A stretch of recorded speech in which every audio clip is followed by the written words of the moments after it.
প্রিয় বন্ধুরা, আজ আমি তোমাদের কাছে নিয়ে এসেছি একটি ছোট্ট গল্প। মোহনলাল গঙ্গোপাধ্যায়ের লেখা কুঁড়ে রাম।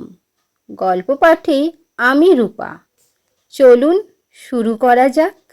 মা তার নাম রেখেছিল বলরাম, কিন্তু লোকে তাকে ডাকত কুঁড়ে রাম। সে এমন কুঁড়ে ছিল যে সকাল থেকে সন্ধ্যা পর্যন্ত তার খালি ঘুম আর ঘুম। কিন্তু তার বুড়ি মা বেচারা চোখে ঘুম ছিল না। দুবেলা দুমুঠো খাওয়ার চেষ্টায় এই বুড়ো বয়সে তাকে দিন রাত খেটে খেটে মরতে হতো। কুঁড়েরাম দিনান্তে একটুও কাজ করত না। কাজেই কোনো কাজ কেমন করে করতে হয় তা জানতো না। তার মা তাকে কত বোঝাতো যে সংসারে কাজ না শিখলে তার দুঃখে শিয়াল কুকুরও কাঁদবে না। কিন্তু কুঁড়েরাম মায়ের কথা বোঝবার আগেই হায়ের হাওয়া পাল তুলে ঘুম নদীর মাঝে উধাও হয়ে যেত। একদিন তার মা আর সহ্য করতে না পেরে তার কান ধরে বিছানা থেকে টেনে তুলে বললে, যা কাজ করগে। কাজের জ্বালায় কুঁড়েরামের চোখের ঘুম সেদিন দেশ ছেড়ে পালালো। সে দৌড়ে গিয়ে এক চাষার কাছে বললে, আমাকে একটা কাজ দিবি রে? চাষা বললেন, আয় আমার সঙ্গে মাঠে। এই বলে তাকে মাঠে নিয়ে গিয়ে এবড়ো থেবড়ো জমিতে একখানা মইয়ের ওপর দাঁড় করিয়ে দিয়ে তাকে গরু জুড়ে তার ল্যাজ মুলে বললে, যা। গরু অমনি ল্যাজ তুলে সেই মইখানা হিড় হিড় করে টানতে লাগলো। কুঁড়েরাম ভয়ে কাঠ, পাছে পড়ে যায় আতঙ্কে তার চোখ দুটো ঠেলে বেরিয়ে এলো। কাজেই ঘুম বেচারা ঠাঁই না পেয়ে ডানা মেলে নীল আকাশে উড়ে গেল। সন্ধ্যার সময় চাষা তাকে মই থেকে নামিয়ে বললে, যা হয়েছে।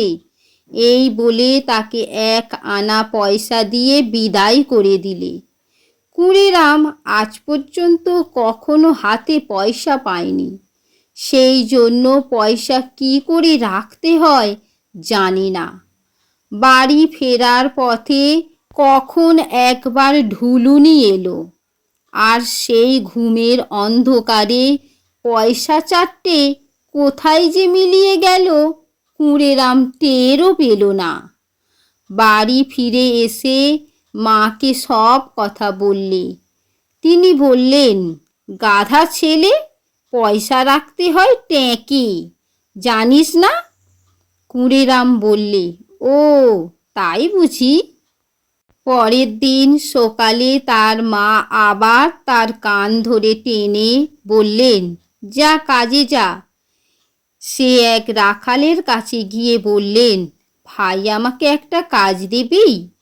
রাখাল তাকে একটা মস্ত শিংওয়ালা কালো গরু দিয়ে বললে, যা গরু চড়াগে। কুঁড়েরাম মনে মনে বললে, আহ, আজ দুপুরে ঘুমিয়ে বাঁচব। গরু ঘাস খাবে আর আমি ঘুম দেব। এই বলে সে মাঠে গিয়ে গরুটাকে এক গাছে বেঁধে সেই গাছের ছায়ায় পা ছড়িয়ে শুয়ে পড়ল। একটুখানি ঘুমে চোখের পাতা একটু বুজে এসেছে। এমন সময় সেই কালো গরুটা লম্বা শিং বাঁকিয়ে একেবারে তার নাকের ডগার কাছে ফোঁস ফোঁসিয়ে উঠল। ওরে বাপরে বলে কুঁড়েরাম লাফিয়ে উঠল। তার সর্বশরীর ঠক ঠক করে কাঁপতে লাগলো। সেই কাঁপুনির চোটে কুঁড়েরামের চোখে ঘুম সেদিনও সে কোথায় ছিটকে পড়ল আর খোঁজই পাওয়া গেল না। সমস্ত দিন গরু চড়িয়ে সন্ধ্যার সময় কুঁড়েরাম রাখালকে গরু ফিরিয়ে দিলে। রাখাল বললে, এই নাও তোমার মজুরি। এই বলে একটি ছোট্ট ছোট্ট কালো ভাঁড়ে করে এক ভাঁড় দুধ তাকে দিলে। কুঁড়েরাম মনে মনে বললে, দুষ্টু পয়সা কাল ফাঁকি দিয়ে পালিয়েছে। এই বলে ভাঁড়টা সে দুহাতে ঠেলে ট্যাঁকে গুঁজে ফেললে। বাড়ি ফিরতে মা যখন দেখলেন দুধের খালি ভাঁড় ছেলের ট্যাঁক থেকে বেরোলো, তখন তিনি রেগে বললেন, বোকা ছেলে কোথাকার, দুধের ভাঁড় মাথায় করে আনতে হয় জানিস না? কুঁড়েরাম বললে, ও ও বুঝেছি। পরের দিন সকালে কুঁড়েরাম এক গোয়ালার বাড়িতে চাকরি করতে গেল।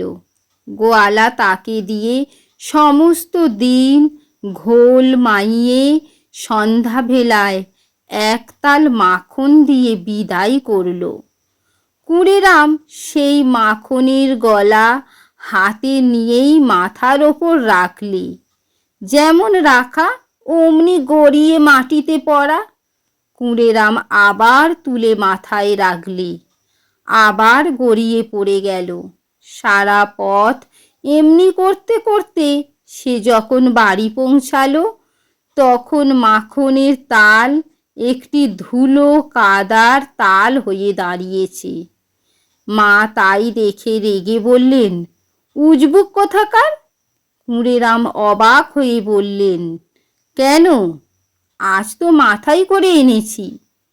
মা তার কান ধরে বললেন, গাধা, মাখন কি মাথায় করে আনে, কোলা পাতায় মুড়ে হাতে করে আনতে হয়। কুঁড়েরাম খানিক ফ্যাল ফ্যাল করে চেয়ে বললে, ও ও ও বুঝেছি। পরের দিন সকালে ঘুম থেকে উঠে রাস্তায় বেরিয়ে কুঁড়েরাম ভাবছে, আজ কোথায় কাজ পাই। এমন সময় ফাঁদ হাতে এক ব্যাধির সঙ্গে তার দেখা। ব্যাধ বললে, কুঁড়েরাম শিকারে যাবি? কুঁড়েরাম বললে, সে কি, সে কোথায়? ব্যাধ বললে, চল না দেখবি। এই বলে তাকে এক অজগর বনের মধ্যে নিয়ে গেল। ব্যাধ সমস্ত দিন ধরে কত জানোয়ার মারল, ফাঁদ পেতে কত পাখি ধরলে। কুঁড়েরাম তার দেখা দেখি ফড়িং ধরতে লাগলো। শিকার শেষ করে ব্যাধ কুঁড়েরামকে একটা বনবেড়াল বকশিস দিলে। কুঁড়েরাম মায়ের কথা ভোলেনি। সে বনবেড়ালটাকে কোলা পাতায় মুড়ে খুব কষে হাতের মধ্যে চেপে নিয়ে বাড়ির দিকে যেতে লাগলো। বেড়ালটা চটে উঠে তাকে আঁচড়ে কামড়ে ক্ষত বিক্ষত করে দিলে। কুঁড়েরাম তবুও তাকে ছাড়লে না।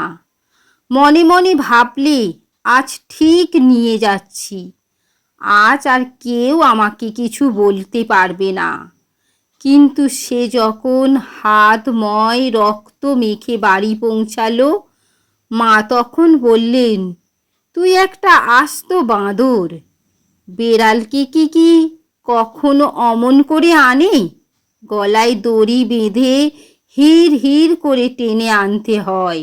কুঁড়েরাম বললে, আচ্ছা। পরের দিন সকালে সে এক কসাইয়ের দোকানে কাজ করতে গেল।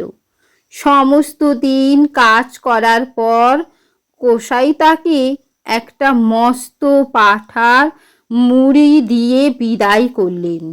কুঁড়েরাম সেটাকে আচ্ছা করে দড়ি দিয়ে বেঁধে হির হির করে রাস্তা দিয়ে টেনে নিয়ে যেতে লাগলো। ধুলোয় কাদায় নোংরায় পাঁঠার মাথার দোফাটি শেষ হয়ে গেল। কুঁড়েরামের মা তাই দেখে হায় হায় করতে লাগলেন।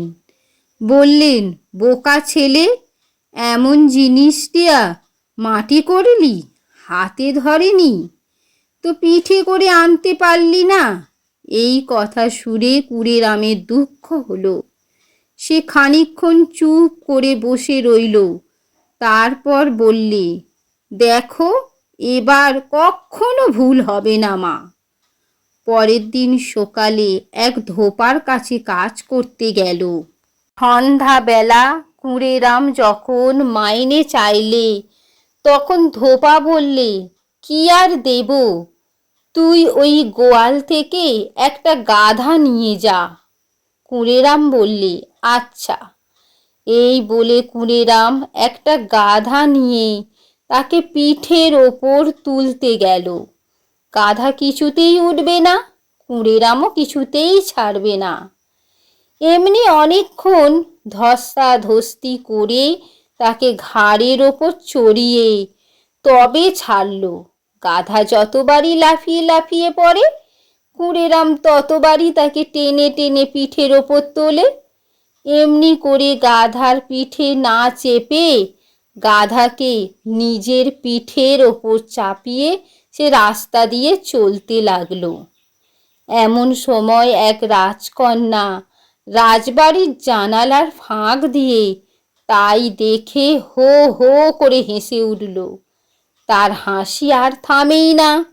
এখন হয়েছে কি, এই রাজকন্যা ছিল বোবা আর কালা।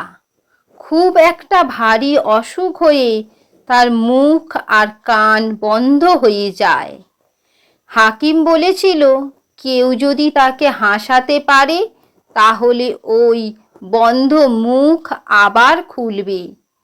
রাজা অনেক চেষ্টা করেছিলেন, কত কাতুকুতু দিয়েছিলেন, কিন্তু কিছুতেই রাজকন্যার মুখে হাসি ফুটে ওঠেনি। সেই জন্য রাজা প্রতিজ্ঞা করেছিলেন, আমার মেয়েকে যে হাসাতে পারবে তাকে আমার অর্ধেক রাজত্ব দেব আর রাজকন্যার সঙ্গে বিয়ে দেব। রাজকন্যা যেই হেসে উঠল, অমনি দাসীরা গিয়ে রাজবাড়ির ঘরে ঘরে খবর দিলে, রাজকন্যা হেসেছেন, রাজকন্যা হেসেছেন, রাজকন্যা হেসেছেন।